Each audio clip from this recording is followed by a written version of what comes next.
Bunda minta sih, kan lagi rame nih Bun tentang kasus KDRT ya, Vena Meida dengan Ferry Irawan nih. Seperti apa nih Bun dari sisi psikologisnya Bunda melihat kasus ini Bun? Jadi di sini kan terjadi KDRT dan ini kan berulang ya. Jadi dugaan sangat keras adalah ini adalah kepribadian dasar dari suaminya. Jadi karena ini merupakan kepribadian, maka bisa saja sering muncul. Namun, kalaupun ini kepribadian, tergantung juga pada situasi.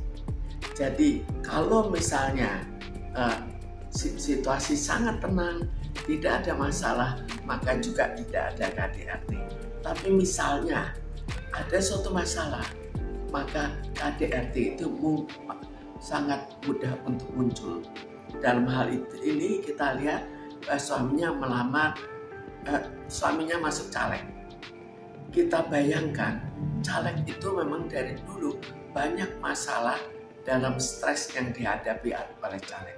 Karena dia mengeluarkan uang cukup besar dan belum tentu dia akan berhasil untuk nantinya menjadi DPR untuk masuk.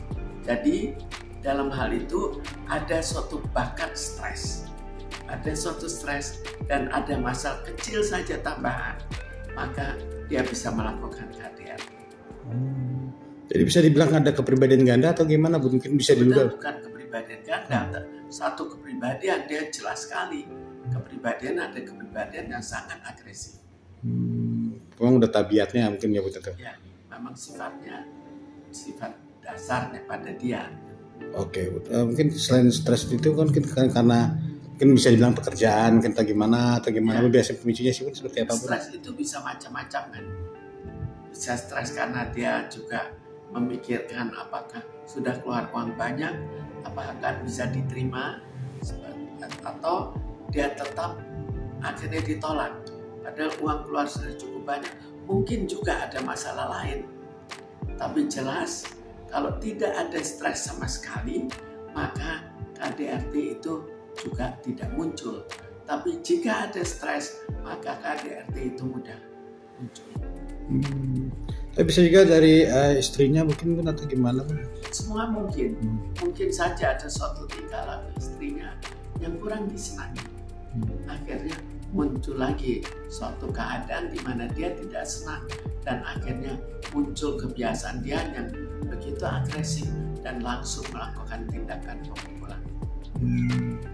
Biasa kalau untuk orang seperti itu gimana benar harus mungkin ke psikologi atau seperti apa nih? Jadi jelas dia harus menyesuaikan diri untuk tidak begitu saja untuk melakukan pemukulan. Tapi kita tahu bahwa seandainya dia dihukum misalnya, maka dia akan berpikir kembali untuk tidak otomatis melakukan pemukulan. Jadi masalah hukum akan ikut menentukan apa hukum itu ditegakkan atau tidak ditegakkan. Karena kalau tidak ditegakkan, sebagaimana orang-orang yang mempunyai suatu faktor X yang akhirnya membuat dirinya kebal hukum, maka dia jauh lebih mungkin untuk melakukan tindakan KDRT. Karena kan seperti kita bilang juga nih Bun ya kan, emang diberitakan berita-berita kan ketika sebelumnya juga pernah melakukan KDRT juga, seperti ulang-ulang gitu Bun ya. Karena tapi ya kadang timbul rasa memaafkan dari istrinya seperti apa gitu Bun. Jadi kita melihat orang emosional itu seringkali dia jual manis di luar itu. Jadi setelah itu dia manis lagi, lalu merangkul lagi, akhirnya istrinya juga terbawa lagi untuk memaafkan. Gitu Bun ya. Terus harusnya seperti apa ya harusnya tindakan apa yang harus dilakukan Vena Melinda Bun? Katanya mereka katanya menggugat cerai atau apakah itu jalan terbaik atau seperti apa nih Bun? Tinggal sampai seberapa jauh dia bisa memaafkan, sampai seberapa jauh dia anggap bahwa tidak bisa menerima jika nantinya akan berulang. Jadi lalu keluarganya juga ikut campur kan.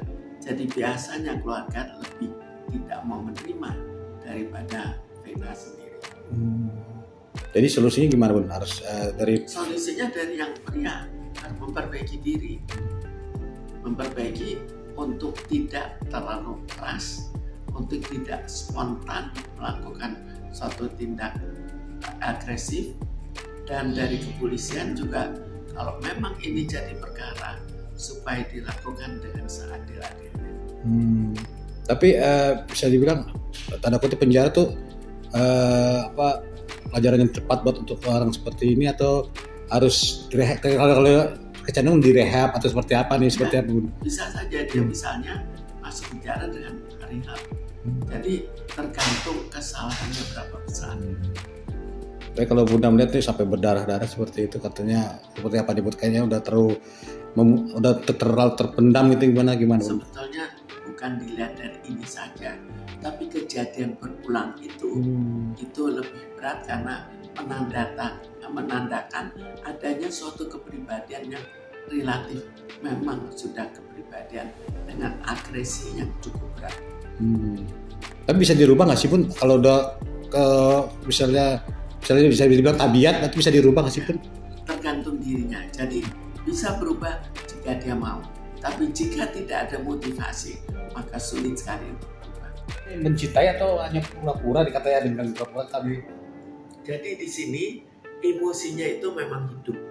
Jadi bisa saja dia betul-betul cinta, bisa tidak kurang cinta, tapi yang sangat nyata adalah bahwa spontanitas untuk melakukan tindak kekerasan bisa muncul sewaktu-waktu walaupun dia misalnya menyenangi istrinya. Karena itu ini yang menyebabkan kenapa istrinya atau istri yang lain atau siapa saja pasangannya bisa memaafkan. Mungkin kan bisa ditambahin pesan kan mungkin wanita biasanya dibilang bucin ya, bukan terlalu lagi istilah kan terlalu bucin nih. Seperti apa Bun? Mungkin nasihat Bunda sebagai psikolog supaya nggak terlalu bucin atau gimana kita menyikapinya Bun untuk wanita-wanita yang bucin lah sebenarnya. Jadi di sini kita sendiri harus membedakan dan jangan terlalu bucin, karena bucin itu membuat kita tidak rasional lagi. Jadi semua itu harus dipertimbangkan dalam keadaan matang dengan rasionalisasi yang tinggi sehingga nantinya semua itu dengan perhitungan. Jangan kita karena bucin kita akhirnya menikah, akhirnya ternyata kita terlalu kecewa bahwa ternyata terjadi tindak kekerasan.